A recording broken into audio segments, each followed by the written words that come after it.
சுவர் பாகம் 2. நெகேமியாவின் வரலாறு. எழுந்து கட்டுவோம் வாருங்கள். தி broken wall part 2. History of Nehemiah. Let us raise up and build. Nehemiah 2:18. அன்று நிசான் மாதம் 1ஆம் தேதி சூசான் அரண்மனை வெகு சிறப்பாக அலங்கரிக்கப்பட்டிருந்தது. வருட பிறப்பு நாளானதால் பர்ஷிய மேதிய சாம்ராஜ்யத்தின் வழக்கத்தின்படி அரசாங்க பணியாளர்கள் விடுப்பு எடுக்காமல் பணியில் இருக்க வேண்டும். பர்ஷிய பேரரசு உலக வல்லரசாக கோலோச்சிய காலத்தில் பேரரசர் ஆர்டசர்க்ஸஸ், இவரது இயற்பெயர் லாங்கிமானஸ், இவர் வேதாகமத்தில் அர்தஷஷ்டா என்ற பட்டப்பெயரால் அழைக்கப்படுகின்றார். இவர் ஆட்சி பொறுப்பேற்ற 20வது வருடம் கிமு 445 இங்கு கூறப்படும் சம்பவங்கள் நிகழ்கின்றன. எகிப்திய கலவரத்தை அடக்கி அதை தனது நிர்வாகத்தின் கீழ் கொண்டு வந்த நிறைவு மன்னர் முகத்தை அலங்கரித்திருந்தது. 4 மாதங்களுக்கு பிறகு நிசான், அதாவது ஏப்ரல் மாதத்தில் நெகேமியாவும் தனது பணிக்கு திரும்பியிருந்தார். வசந்த காலத்தின் இறுதி நாட்களில் அரண்மனை எங்கும் நறுமணச் செடிகள் பூத்து குலுங்கிக் கொண்டிருந்தன. பிரம்மாண்டமும் பேரழகும் நிறைந்த இணையற்ற கட்டடக்கலைக்கு பேர் போன சூசானில் குறுநில மன்னர்கள், அதிபதிகள் தீர்வையையும் தங்களது தேசத்தின் உச்சிதங்களையும் விலை மதிப்புமிக்க பரிசு பொருட்களையும் பேரரசருக்கு காணிக்கையாக செலுத்த வரிசையாக காத்திருந்தனர். ஆனால் பானபாத்திரக்காரனாகிய நெகேமியாவின் பொலிவிழந்த வாடிய முகம் மாமன்னரின் கூர்மையான பார்வையிலிருந்து தப்பவில்லை. முன் எப்போதும் மன்னர் நெகேமியாவை இப்படி பார்த்ததே இல்லை. என்ன நேர்ந்தது இந்த நெகேமியாவிற்கு? ராஜ சமூகத்தில் முகவாட்டத்தோடும் துக்கத்தோடும் நடமாட ஒருவருக்கும் அனுமதி இல்லை. அது பெரும் குற்றமாக தீர்க்கப்படும் அபாயமும் உண்டு. பர்ஷிய விதிகளோ கடுமையானவை. அதை பேரரசர்கள் கூட மாற்ற இயலாது. என்ன நிகழ்ந்தது நெகேமியாவிற்கு? பேரரசர் ஆழ்ந்த சிந்தனையில் மூழ்கினார். எருசலேமிலிருந்து சூசானுக்கு வந்த நெகேமியாவின் உறவினர்கள் கொண்டு வந்த செய்தி நெகேமியாவை உலுக்கி போட்டுவிட்டது. பாபிலோனிலே பிறந்து வளர்ந்திருந்தாலும் அரண்மனையில் மன்னருக்கு நெருக்கமானவர் என்ற அடையாளத்தோடு உயர் பதவியை வகித்தாலும் அரண்மனை சுகபோகங்களில் திளைத்திருந்தாலும் நெகேமியா என்கிற அந்த யூத இளைஞனின் இருதயம் எருசலேமின் மேலும் அதன் ஆலயத்தின் மீதும் இருந்தது. நெகேமியா தேவ பயத்தோடு தேவனுக்கடுத்த காரியங்களில் பற்றுடையவராக அகலியாவால் வளர்க்கப்பட்டிருந்தார். அவர் எருசலேமிற்கு செருபாபேல் தலைமையிலும் எஸ்ராவின் தலைமையிலும் புறப்பட்டு சென்ற யூதர்களின் நிலைப்பாட்டையும் எருசலேமை குறித்தும் தகவல்களை அறிவதில் பெரும் ஆர்வம் உடையவராகவே இருந்தார். எருசலேமின் நிந்தையையும் அங்கே யூத மக்களின் வாழ்க்கை போராட்டத்தையும் கேட்டு பெரும் துயரத்துடன் உட்கார்ந்து அழுத நெகேமியா அதோடு நின்றுவிடவில்லை. அவரது துக்கம் ஜெபமாக மாறியது. புலம்பல் புது திட்டங்களுக்குள் அழைத்து சென்றது. அவர் சிந்திய கண்ணீரோ தேவ சமூகத்தை அசைத்தது. மிக சிறந்த தலைவர்கள் கரிசனை உள்ளவர்களாக இருப்பார்கள். எனினும் தேவனுக்கு பயப்படும் தலைவனுக்குள் தான் இதுவரை எவருக்கும் தோன்றாத, எவரும் முயற்சி செய்யாத ஒரு மிக பெரும் சாதனைக்கான செயல் திட்டத்தை தேவன் கொண்டு வைக்கிறார். The world's biggest building plan ever made என்று இதை அழைக்கலாம். 164 ஆண்டுகளாக குப்பை மேடாக இடிந்து கிடக்கும் எருசலேமின் சுற்றுச்சுவரை கட்டி எழுப்பும் மாபெரும் திட்டம். மேலும் அதின் எரிந்து போன 10 வாயில்களை கட்டி கதவை பூட்டி அந்த பட்டினத்தின் நீங்கா நிந்தையை நீக்கும் ஒரு திட்டம். அலங்கமில்லா ஆலயத்தையும் பட்டினத்தையும் கட்டி எழுப்பும் இந்த பிரம்மாண்டமான திட்டம் அவருக்குள் கருவாகி உயிர் பெற்று கொண்டிருந்தது. அதை குறித்த சிந்தனைகள் அவரது முகரூபத்தையே மாற்றிவிட்டிருந்தது. எப்படியாவது எருசலேமிற்கு போக வேண்டும். அதற்கு மன்னரின் அனுமதி மட்டுமல்ல, உதவிகளும் வேண்டும். எப்படி கேட்பது என்கிற தவிப்பும், என்ன நடக்கும் என்கிற குழப்பமும், எப்பாடுபட்டாவது நினைத்ததை செய்து முடிக்க வேண்டும் என்கிற உத்வேகம் அவரை ஆட்டி படைத்தது. எப்படி ஒரு தனிநபரால் இதை செய்ய முடியும் என்று அவர் நினைக்கவில்லை. தேவனது கரம் தன் மேல் இருப்பதையும் இதற்கு தேவையான யாவற்றையும் பரலோகத்தின் தேவன் அருளுவார் என்றும் அவர் நன்கு உணர்ந்திருந்தார். நெகேமியாவிற்கும் கட்டிடக்கலைக்கும் தொடர்பே இல்லை.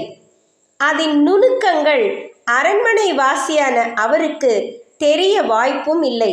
எனினும் சரியான நபரை சரியான தருணத்தில் சரியான காரியத்திற்கு எப்படி தேவன் தேர்ந்தெடுத்து பேரரசருக்கு நெருக்கமான ஸ்தானத்திற்கு உயர்த்தி தயாராக வைத்திருந்தார் என்பதையும், ஒரு பானபாத்திரக்காரனை எப்படி யூதாவின் தலைவனாக மிக சிறந்த ஆர்கிடெக்ட், அதாவது கட்டிடக்கலை நிபுணராக மாற்றினார் என்பதையும், எப்படி நெகேமியாவின் தேவைகளை சந்திக்க முன்வந்தார் என்பதும் நெகேமியா புத்தகத்தில் தேவாதி தேவனின் அதரிசன அசைவுகளை விளக்கும் ஆதி அற்புத விழுமியங்கள்.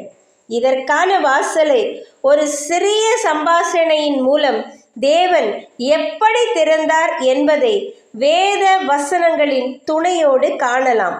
நெகேமியாவின் புத்தகம் 2வது அதிகாரம் 1 முதல் 8 வரையில் உள்ள வசனங்களை கேட்போம். அர்தசஷ்டா ராஜாவின் 20ஆம் வருஷம் நிசான் மாதத்திலே திராட்சை ரசம் ராஜாவிற்கு முன்பாக வைத்திருக்கையில் நான் அதை எடுத்து அவருக்கு கொடுத்தேன். நான் முன் ஒருபோதும் அவர் சமூகத்தில் துக்கமாயிருந்ததில்லை. அப்பொழுது ராஜா என்னை பார்த்து, நீ துக்கமுகமாய் இருக்கிறது என்ன? உனக்கு வியாதி இல்லையே? இது மனதின் துக்கமே ஒழிய வேறொன்றும் அல்ல என்றார். அப்பொழுது நான் மிகவும் பயந்து ராஜாவை நோக்கி, ராஜா என்றைக்கும் வாழ்க. என் பிதாக்களின் கல்லறைகள் இருக்கும் ஸ்தலமாகிய நகரம் பாழானதும் அதன் வாசல்கள் அக்கினியால் சுட்டெரிக்கப்பட்டதுமாய் கிடக்கும் பொழுது நான் துக்கமுகத்தோடு இராது இருப்பது எப்படி என்றேன். அப்பொழுது ராஜா என்னை பார்த்து, நீ கேட்கிற காரியம் என்ன என்றார். அப்பொழுது நான் பரலோகத்தின் தேவனை நோக்கி ஜெபம் பண்ணி ராஜாவை பார்த்து, ராஜாவிற்கு சித்தமாயிருந்து அடியேனுக்கு உமது சமூகத்தில் தயை கிடைத்ததானால் என் பிதாக்களின் கல்லறைகள் இருக்கும் பட்டினத்தை கட்டும்படி யூதா தேசத்திற்கு நீர் என்னை அனுப்ப வேண்டிக் கொள்ளுகிறேன் என்றேன். அப்பொழுது ராஜஸ்திரீயும் பக்கத்தில் உட்கார்ந்திருந்தாள். ராஜா என்னை பார்த்து, உன் பிரயாணம் எத்தனை நாள் செல்லும்? நீ எப்பொழுது திரும்பி வருவாய் என்று கேட்டார். இவ்வளவு காலம் செல்லும் என்று நான் ராஜாவிற்கு சொன்ன பொழுது என்னை அனுப்ப அவருக்கு சித்தமாயிற்று.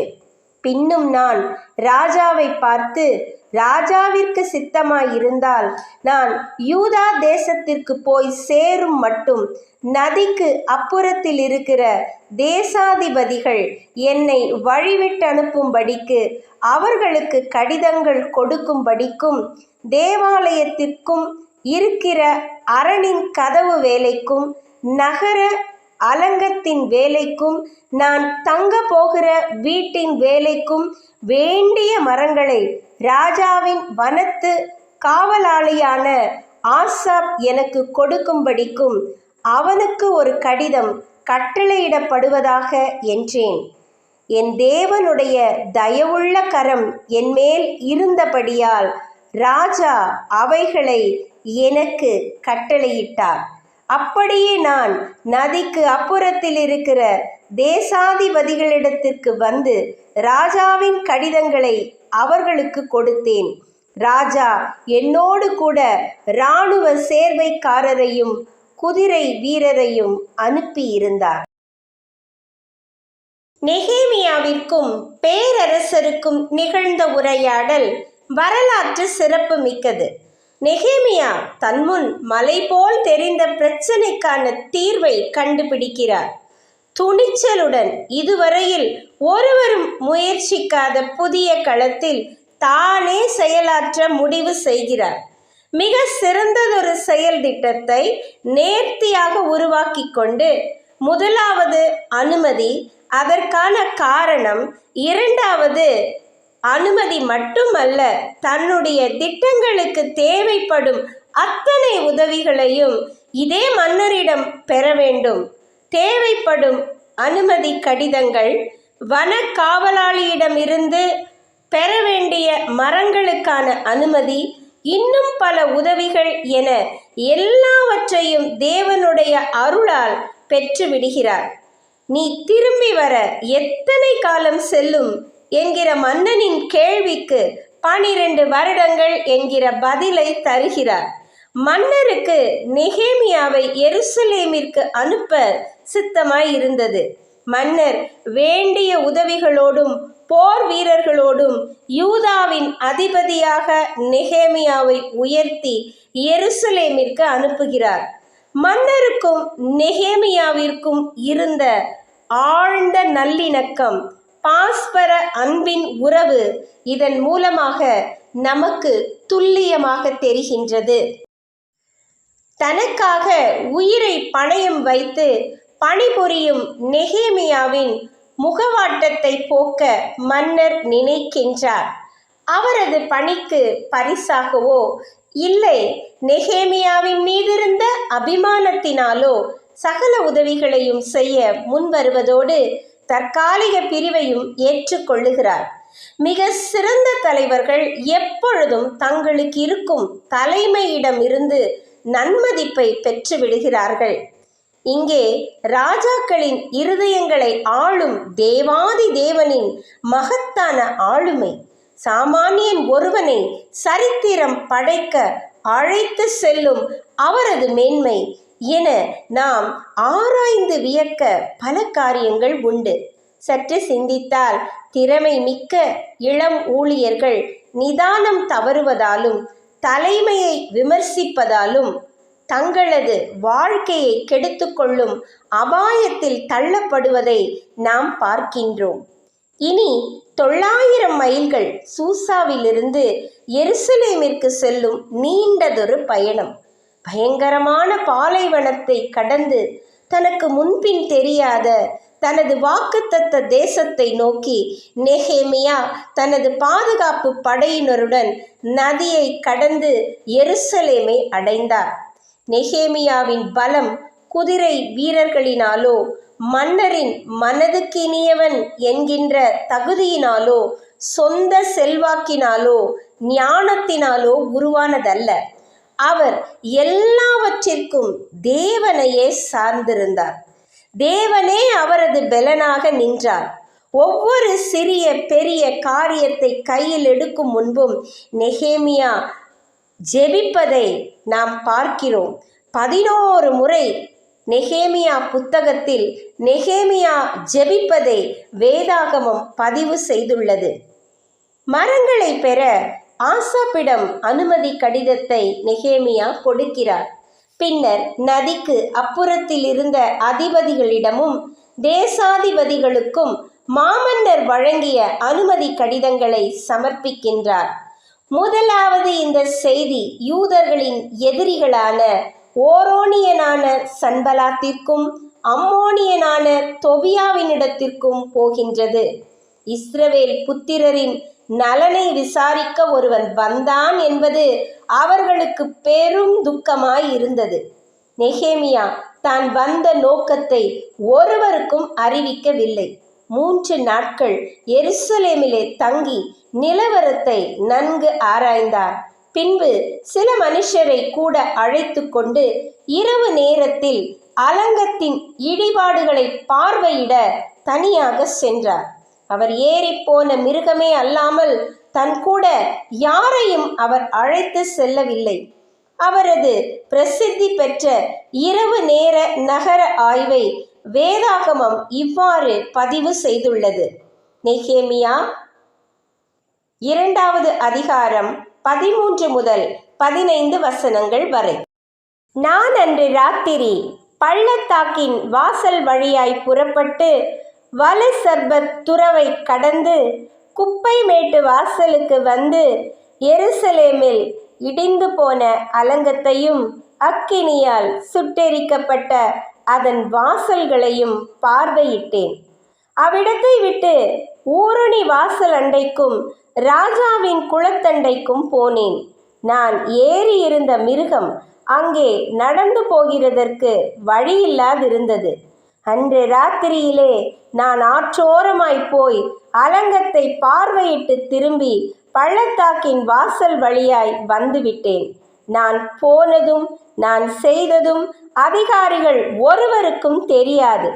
அதுவரையிலும் நான் யூதருக்காகிலும் ஆசாரியர்கள் பெரியவர்கள் அதிகாரிகளுக்காகிலும் வேலை செய்கிற மற்றவர்களுக்காகிலும் ஒன்றும் அறிவிக்கவில்லை.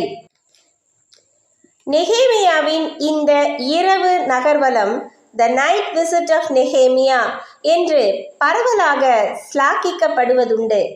அவரின் இந்த ஆய்வு அங்கே இருந்த அதிகாரிகளுக்கோ ஆசாரியர்களுக்கோ பெரியோருக்கோ யூதருக்கோ சமாரியர்களுக்கோ தெரியாது.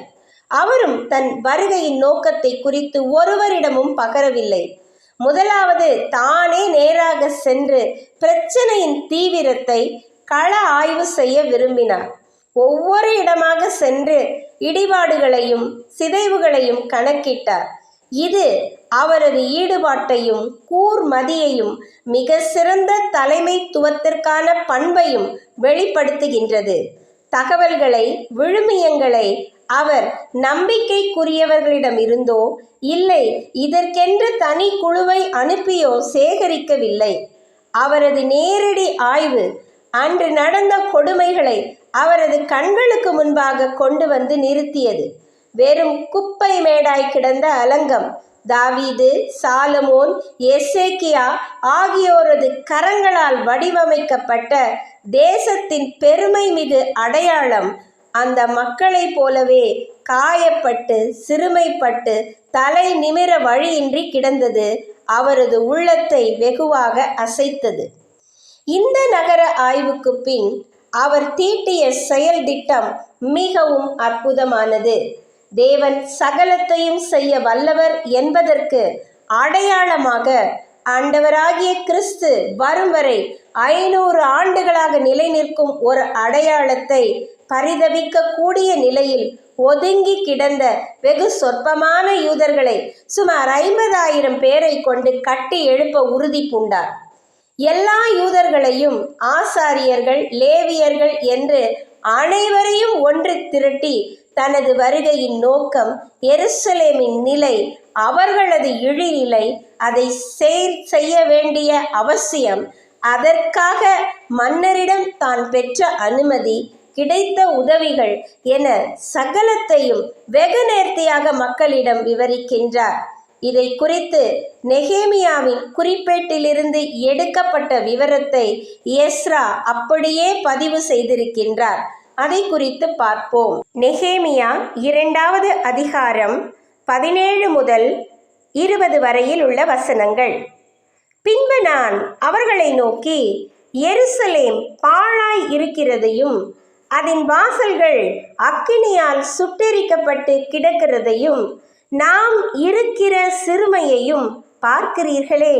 நாம் இனி நிந்தைக்குள்ளாயிராதபடிக்கு எருசலேமின் அலங்கத்தை கட்டுவோம் வாருங்கள் என்று சொல்லி என் தேவனுடைய கரம் என்மேல் நன்மையாக இருக்கிறதையும் ராஜா என்னோடு சொன்ன வார்த்தைகளையும் அவர்களுக்கு அறிவித்தேன். அப்பொழுது அவர்கள் எழுந்து கட்டுவோம் வாருங்கள் என்று சொல்லி அந்த நல்ல வேலைக்கு தங்கள் கைகளை திடப்படுத்தினார்கள்.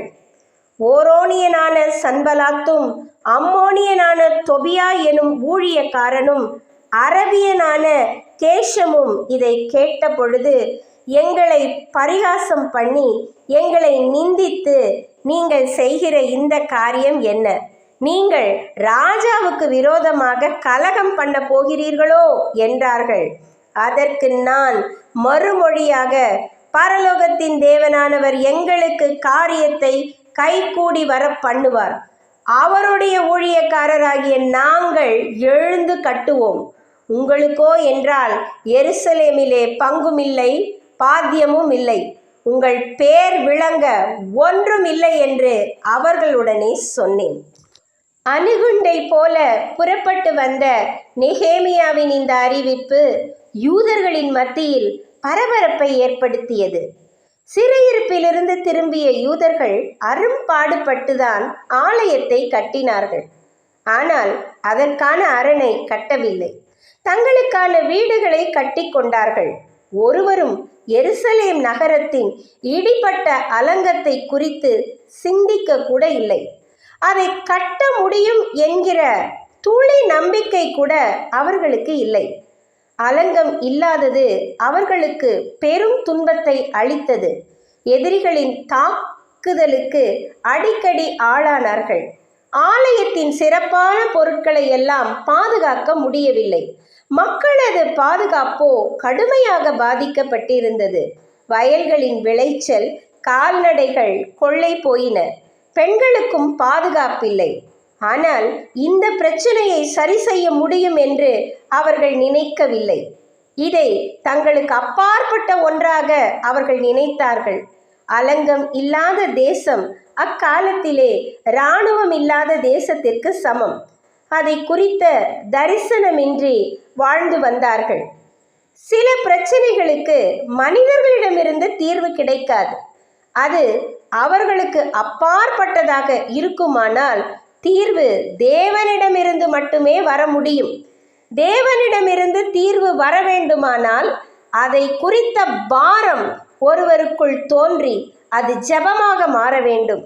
அப்படிப்பட்ட நபரின் ஜெபமும் கண்ணீரும் பரலோகத்தை அசைத்து எப்பேற்பட்ட பிரச்சனைக்கும் தீர்வை கொண்டு வரும்.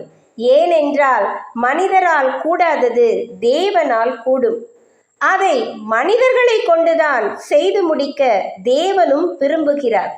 நமது சமூகத்தில் எத்தனையோ இடிந்த சுவர்களை பார்க்கிறோம். அவைகள் குட்டி சுவர்களைப் போல ஆங்காங்கே தெரிகின்றது. நமது கண்கள் அவைகளை பார்க்கின்றது. ஆனால் மனம் பாரம் கொள்கின்றதா? எவ்வளவோ செய்திகள் அனுதினமும் நம்மை வந்து தாக்குகின்றன. எத்தனையோ உடைக்கப்பட்ட குடும்பங்கள், சிதைக்கப்பட்ட குடும்பங்களின் பொருளாதாரம், மரியாதை, பாதுகாப்பு, தேசத்தில் உடைத்தெறியப்பட்ட சமூக நீதி, சட்டம் ஒழுங்கு, மனித நேயம், கலாச்சார சீரழிவு, அப்பப்பா ஏகப்பட்ட உடைந்த சுவர்கள். நமது வீட்டில், நமது சபைகளில், ஊரில், தேசத்தில் பலகாலமாய் சீரமைக்கப்படாமல் அப்படியே நின்று கொண்டிருக்கின்றன. மக்கள் தொகையில் 2.5 பங்கை நிரப்பும் கிறிஸ்தவர்கள் இவைகளை குறித்து கரிசனை கொள்வார்களா? தங்களது தனிப்பட்ட வாழ்வில் இடிந்து கிடக்கும் பகுதிகளையாவது சரி செய்ய முன்வருவார்களா? எத்தனை நாள்தான் அதை தாண்டி அல்லது அதை கடந்து கண்டும் காணாமல் போவார்கள்? உங்கள் வாழ்வு இந்த சுவரை போல ஒருவேளை இடிந்து கிடக்கின்றதா? உங்கள் குடும்பம் சிதைந்து கிடக்கின்றதா? உங்கள் உறவுகள் இல்லாது போய்விட்டதா? அதை புதுப்பிக்க வழியில்லை என்று எண்ணுகிறீர்களா? 52 நாட்களில் இஸ்ரவேலின் அலங்கத்தையே கட்டி எழுப்பிய தேவன் உங்களுக்கும் உதவி செய்ய வல்லவராய் இருக்கிறார். யூதர்கள் ஒன்றுபட்டு நெகேமியாவின் வார்த்தைக்கு செவி கொடுத்தார்கள். ஒரு மனதாய் ஓர் குரலாய் எழுந்து நின்று கட்டுவோம் வாருங்கள் என்றார்கள். நெகேமியாவின் அறைகூவல் யூதர்களின் கண்களை திறந்தது. முடியாது என்று கண்களை மூடிக்கொண்டிருந்தவர்களின் அகக்கண்களெல்லாம் ஒரு நொடியில் திறந்தன. இதோ தேவன் தங்களோடு இருப்பதை அவர்கள் உணர்ந்தார்கள். அவர்களில் பலருக்கு கட்டிடம் கட்டும் வேலை தெரியாது. எனினும் இந்த நல்ல வேலைக்கு தங்கள் கைகளை திடப்படுத்தினார்கள். சொற்ப ஜனங்களாகிய தாங்கள் இதை செய்து முடிக்க முடியுமா என்று திகைத்து நின்று விடவில்லை. ஒவ்வொருவரும் சாதனை வீரர்களாக மாறினார்கள். குடும்பம் குடும்பமாக எழுந்து நின்று கட்டினார்கள். ஐயோ, இவர்கள் ஏழைகள், காயப்பட்ட மக்கள், சுற்றிலும் எதிரிகள், தங்கள் மீறுதலின் நிமித்தம் தேவனால் கடுமையாக தண்டிக்கப்பட்டவர்கள். ஆனால் தேவன் தங்களை சந்திக்க வந்தார் என்கின்ற ஓர் உணர்வு அவர்களை அப்படியே மாற்றிவிட்டது. ஒவ்வொரு நபரும் சாதனை வீரனாய் மாறினான். இவர்களின் பெயர்கள் கின்னஸ் சாதனை புத்தகத்தில் இல்லைதான். ஆனால் உலகமெங்கும் பல்லாயிரக்கணக்கான மொழிகளில் அதிகம் விற்பனையாகும் பரிசுத்த வேதாகமத்தில் தேவன் ஒவ்வொரு பெயரையும் செதுக்கி வைத்திருக்கிறார். ஜீவ புத்தகத்தில் இவர்களின் திருநாமங்கள் சுடரொளி வீசிக்கொண்டிருக்கும் என்பதில் எந்த ஒரு சந்தேகமும் இல்லை. அவர்கள் எழுந்து கட்டினார்கள். எப்படி என்று நாம் உடைந்த சுவர் 3ஆம் பாகத்தில் காணலாம். இந்த நாள் நம்முடைய நாள். நம் வாழ்வின் உடைந்த பகுதிகளை, நமது தேசத்தின் உடைந்த சுவர்களை கட்டி எழுப்ப தேவன் நமக்கு உதவி செய்வார். அது எத்தனை குப்பை மேடாய் கிடந்தாலும் கவலை வேண்டாம். தேவன் கட்டி எழுப்புவதில் வல்லவர். அவரிடம் உங்களுக்காக ஒரு அருமையான திட்டம் உண்டு. நம்புங்கள். உங்கள் வாழ்வை, உங்கள் சபையை, நமது தேசத்தை, நமது குடும்பங்களை அவர் அருமையாக கட்டி எழுப்புவார். உடைந்த உங்கள் உள்ளத்தை கட்டி அதிலே வந்து குடியிருப்பார். மரியாதை, கௌரவம் என்கிற சுவர்கள் உடைந்து வீதியில் நிற்பது போல் உணர்கிறீர்களோ? அவரே உங்கள் அரணும் கோட்டையும் உயர்ந்த அடைக்கலமும் ஆனவர். உங்களை கட்டி எழுப்பி உங்கள் குழந்தைகளின் வாழ்வை மீண்டும் கட்டி அதில் குடியிருந்து கோலோச்சுவார். இந்த தேவன் நம்முடைய தேவன், சதா காலமும் நமது தேவன். மரண பரியந்தம் நம்மை நடத்தி செல்வார். இது பைபிள் பிளானட் மருதோன்றி பூங்கொத்திற்காய் ஒலிக்கும் ஒரு காட்டுப்புறாவின் சத்தம். தொடர்ந்து இணைந்திருங்கள், அறிமுகப்படுத்துங்கள், ஆதரியுங்கள், ஜெபியுங்கள். நன்றி, மகிழ்ச்சி. ஷாலோம்.